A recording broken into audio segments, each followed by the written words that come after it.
घर वालों से पूछ करके बताऊंगा। फिर वही रियली मुझे बड़ी खुशी हुई बात को सुनकर। क्यों पता प्रेम जी? क्यों? क्योंकि आज की इस दुनिया में ना, आज के दिन साला जब कच्चे में होता है तो बच्चा बाप की नहीं सुनता। अगर हर बच्चा, हर इंसान अगर आपकी तरह घर में डिस्कस कर रहे हर बात का, अगर आपकी तरह हर इंसान घर में अगर बात करके कोई काम करे, तो वाकई में बोल रहा हिंदुस्तान में ये नशा नहीं होता। इंडिया में बीड़ी, दारू, सिगरेट, चरस, गांजा ये नहीं होते। क्योंकि अगर किसी ने जब किसी बच्चे को पहली बार बोला चल यार सुट्टा लगा ले, नहीं पापा से पूछूंगा, अगर उस वक्त उस बच्चे ने पापा से पूछने की बात कह दी होती तो कोई भी बाप अपनी औलाद को सिगरेट का सुट्टा लगाने के लिए और पैग लगाने के लिए नहीं बोलता। सही है? तो मुझे आज के इस वक्त में आपने एक बात बोली, हमारा अच्छा प्रोडक्ट है, हमारा अच्छा कॉन्सेप्ट है, उस सब कुछ अच्छी है, आप भी अच्छे इंसान हो बहुत, और फिर भी आपने बोला कि भाई साहब डिसीजन जो मैं है घर पे डिस्कस करके घर वालों से पूछ कर ही लूंगा। सर रियली बोल रहा हूं, बहुत खुशी हुई मुझे आपसे मिल करके। बस और ऐसे अगर आप जैसे लोग सारे भाई हो जाए, मैंने भी सर ऐसे ही काम किया था, मैंने भी जो शुरुआत की थी मैंने भी ऐसे ही काम किया था कि ये बात मुझे पता थी कि किसी भी अच्छे काम को करने के लिए जब तक परिवार का साथ नहीं होगा तब तक इंसान बड़ा नहीं बन सकता। और अगर इंसान के साथ उसका परिवार अगर है तो इंसान की एनर्जी और ज्यादा बढ़ जाती है। सही बात है जी? सो पक्की बात है, घर वालों से पूछना चाहिए। बस एक बात मैं थोड़ी सी आपसे बात करना चाहूंगा, डिस्कस करना चाहूंगा कि सर एक बात मुझे बताइए आप कि अगर मुझे स्कूल, वही बात दोबारा रिपीट हो जाएगी अभी, अगर मुझे स्कूल में एडमिशन लेना है, मुझे क्या सब्जेक्ट लेना है और किस लेवल की पढ़ाई करनी है, यह एडवाइजेशन, यह डिस्कशन मैं किसी पहलवान से करूं तो अच्छा है या किसी एजुकेटेड व्यक्ति से करूंगा तो अच्छा है? एजुकेटेड। पक्की बात है जी? पक्की। मैंने बात गलत तो नहीं बोली? अगर मुझे कोई स्पोर्ट्स लाइन में जाना है, मुझे पहलवानी करनी है, तो मैं यह डिस्कशन किसी पहलवान, किसी कोच, किसी बड़े नेशनल लेवल के प्लेयर से करूं या फिर मैं किसी वकील से करूं तो अच्छा है? प्लेयर से करूंगा या कोच से करूंगा? सही बात है। तो आप मुझे बताइए प्रेम जी, आपके घर में देखो परिवार, पेरेंट्स हमेशा, हर पेरेंट्स अपने औलाद की, अपने परिवार की सक्सेस ही चाहते हैं। हर परिवार, पेरेंट्स अपनों की भलाई ही चाहते हैं। सही बात है। लेकिन आप मुझे बताइए कि घर में फादर साहब क्या करते हैं? अपने फादर साहब जमींदारा करते हैं। जमींदारा, बहुत बड़ी बात है जी। हिंदुस्तान में था, पूरा हिंदुस्तान कृषि प्रधान देश आज के दिन, और आप किसान परिवार से जुड़े हो, आप इन बातों को बखूबी समझोगे, उस बात को भी समझोगे। सो और जी मैडम क्या करती हैं आपकी? मैडम तो घर का काम कर रहे हैं। घर के काम करती हैं। तो जी आपके फादर साहब को बहुत नॉलेज है, मतलब कृषि की, खेती की, और मैडम को बहुत अच्छी जानकारी है साग सब्जी खाना बनाने की, और आई होप मतलब आपकी मैडम बहुत टेस्टी खाना बनाती होगी। कभी लाइफ मौका मिलेगा तो पक्का हम टेस्ट करेंगे। सही है। सो अब मुझे बताइए कि जब घर में आप मुझे बताइए क्या आपकी मैडम और क्या आपके फादर साहब ये चाहेंगे कि हमारा बच्चा कोई अच्छा काम हो, जिस काम को करके इज्जत सम्मान मिल सकता है, लोगों से दुआएं मिल सकती है, अच्छा पैसा मिल सकता है, और देश के जो हमारा बहुत पुराना जो वेद आयुर्वेद है उसको प्रचार करके हम देश के तरक्की में सहयोग दे सकते हैं? तो क्या ऐसी मान सम्मान और इज्जत मिलेगी? क्या उस इज्जत मान सम्मान को लेने के लिए कोई भी परिवार में पेरेंट्स, माँ बाप या बीवी मना कर सकती है?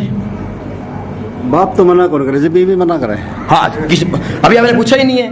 तो मुझे बताइए, जब आपकी शादी, देखियो जब किसी भी लड़की की शादी होती है तो हर लड़की ये दुआ ये सोच कर के आती है कि मैं अपने पापा के घर में, अपने पापा के घर में तो मैं कोई भी जिंदगी में अपनी ख्वाहिशें नहीं रख पाई, लेकिन शायद शादी होने के बाद जो भी मेरी रिक्वायरमेंट है, जो मेरी ख्वाहिश है, वो 100% मैं अपने पति से बताऊंगी और मेरी हर ख्वाहिश पूरी हो जाएगी। लेकिन प्रेम भाई साहब, अभी इमोशनल बात करूंगा इसके साथ में। प्रेम भाई साहब एक बात याद कीजिए, शादी को आई थिंक आपके को 10-12 साल हो गए होंगे। कितनी ही बार इच्छाओं का दमन करना पड़ा है, कितनी बार 10 साल के अंदर 10 बार शादी की सालगिरह आ चुकी है, और आई थिंक शायद हमने कभी हर बार 10,000 की साड़ी गिफ्ट ना कर पाए हो, शायद होटल ताज में हम खाना ना खिला पाए हो। इच्छाएं थी मैडम की भी, पर जेब अलाउ नहीं करती थी, इसलिए इच्छाओं को दबाना पड़ गया। कितनी बार ऐसी बातें सुनने को बोलने को मिल जाता है, जब मैडम बोलती है जी सुनते हो डिमांड 5,000 की, तो हमने एक जवाब बोल दिया, तेरा दिमाग खराब है क्या? जब देखो डिमांड करती रहती, ये दे दो, वो दे दो, वो दे दो। मैं ATM मशीन हूँ क्या? सही है। कितनी बार इच्छाओं का दमन करना पड़ा था। ये भी मैडम नहीं चाहती, ये कोई बीवी नहीं चाहती, क्योंकि बीवी के बारे में एक बात जानता हूं, बीवी दो चीज से खुश रहती है। ये तो दोनों मिल जाए तो बल्ले बल्ले, अगर दोनों में एक मिल जाए तो भी काम चल जाता। क्या बीवी खुश होती है? या तो प्यार से या फिर हार से। अल्लाह प्यार दे नहीं पाए क्योंकि धंधा करने के लिए, पैसा कमाने के लिए रोज घर से बाहर, रोज घर से बाहर, रोज घर से बाहर, भाग भाग भाग भाग भाग भाग, सारा चेहरा काला पड़ गया भाई साहब मेरे। भाग, आप काले थे नहीं, काला पड़ गया सारा चेहरा। सही है, क्यों? हमें और पैसा चाहिए, और पैसा चाहिए, और पैसा चाहिए। तो काम के लिए हम बिजी हो गए, तो प्यार के लिए चाहिए समय, वो अपन दे नहीं पाए। और जी बीवी खुश होती है तो हार से। सर वो शादी की सालगिरह पे हर बार हार दे तो बीवी खुश, एक साथ बोली जा काम करो, मेरे पति दो काम करो, पर ना तो हार दे पाए क्योंकि पॉकेट में पैसा नहीं था, इसलिए हार नहीं गया। और पॉकेट में पैसा नहीं था इसलिए टाइम भी नहीं था, तो ना प्यार मिला ना हार मिला। सब बीवी तो वैसे ही ना खुश है जब से शादी हुई है। और खुश करने का एक बार तो मौका आता है, एक बार तो मौका आया है।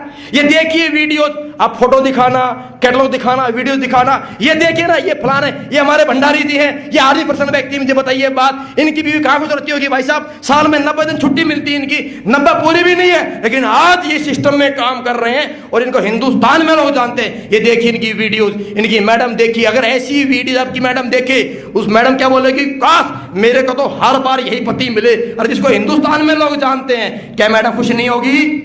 होगी नहीं होगी? जब आपको कोई व्यक्ति ऐसे बोलेगा और मैडम स्टेज पे सुनेगी कि मैं डायबिटिक पेशेंट था, मेरे ज्वाइंट पेन थे, धन्यवाद देता हूं प्रेम जी को, इन भाई साहब ने मुझे आकर के बताया, इन्होंने मुझे गाइड किया और इनकी मेहरबानी से, इनकी वजह से मेरी डायबिटीज ठीक हो गई। मेरे लिए तो भगवान का दूसरा रूप है प्रेम जी। और यह बात आपकी मैडम सुन ले, साहब मुझे बताइए खुश होगी कि नहीं होगी? खुश होगी। होगी कि नहीं होगी? पर यह कब होगा?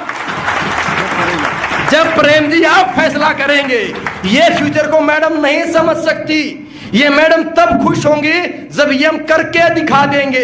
और करके दिखाने के लिए आज करना पड़ता है फैसला, वो अपने को करना पड़ता है, मैडम नहीं कर सकती है। मुझे बात सुनिए, काम आपको करना है, लोगों से हमें मिलना है, ये दुआओं के लिए मेहनत हमें करनी है, मैडम को नहीं करनी है। लेकिन मैडम दिल से बोलेगी कि मालिक पति हो तो ऐसा, नहीं तो मुझे पति ही नहीं चाहिए। अभी नहीं बोली है, लेकिन जितने हमारे ये कंपनी के जो डायमंड लीडर्स हैं, इनकी भी हालात कभी ऐसे ही थी, इनकी हालात भी ऐसे ही थी। वो मिस्टर कुलदीप मुदगिल जी फैक्ट्री में नौकरी करते थे। मैडम बोलती कहां मेरे कर्म फूट के काला बामन से मेरी शादी करा दी है, कलर काला से उनका। भाई बोलो ना यार, यही तो मौका है डिफेंस करने का। एक पिक्चर दिखाओगे तभी तो बंदा आएगा। सही है, आप की तरह थे भाई साहब वो। लेकिन भाई ने तो बिजनेस शुरू किया, नौकरी छोड़ दी उन्होंने। मैडम को नहीं पता था, रात में घर पे नहीं जाना, 10 दिन घर पे नहीं जाना। मैडम बोली कहां रहते हो? घर में तकरार हो गई थी, झगड़े हो गए थे। लेकिन जिस दिन 51 दिन में भाई साहब ने कार ली, अरे शादी को तो 8 साल 7 साल हो चुके थे, हमेशा बाइक पे लेकर के जाते थे, बाइक पे लेकर के आते थे, बरसात में भीगते थे, लू में तपते थे, सर्दी में शाल ओढ़ के ठुठुरते थे सर्दी के अंदर। और बाइक का भी इंजन डेड हो चुका था। इंजन बनाने के औकात भी ऐसी बताते हैं सर मेरे कुलदीप जी कि नहीं थी। लेकिन सिस्टम में आए, 51 दिन में कार निकाले तो बीवी बोली ऐसे घर में क्यों आते हो, काम क्यों नहीं करते, अब जाओ ना। सही है, बात समझ रहे हो जी सब? ऐसा आपके साथ भी होएगा, आज नहीं होएगा। आज फैसला करना पड़ेगा, तो आने वाले वक्त में ऐसा होएगा। प्रेम साहब, शादी जब हुई थी बीवी आपके पीछे थी, कहां थी? आज ही मैडम पीछे ही है। आपको कामयाब होना है या आपको गड्ढे में गिरना है, वो तो वही जानी है। आप बताइए आपको क्या करना है? सर कामयाब होना है तो फैसला करना पड़ेगा।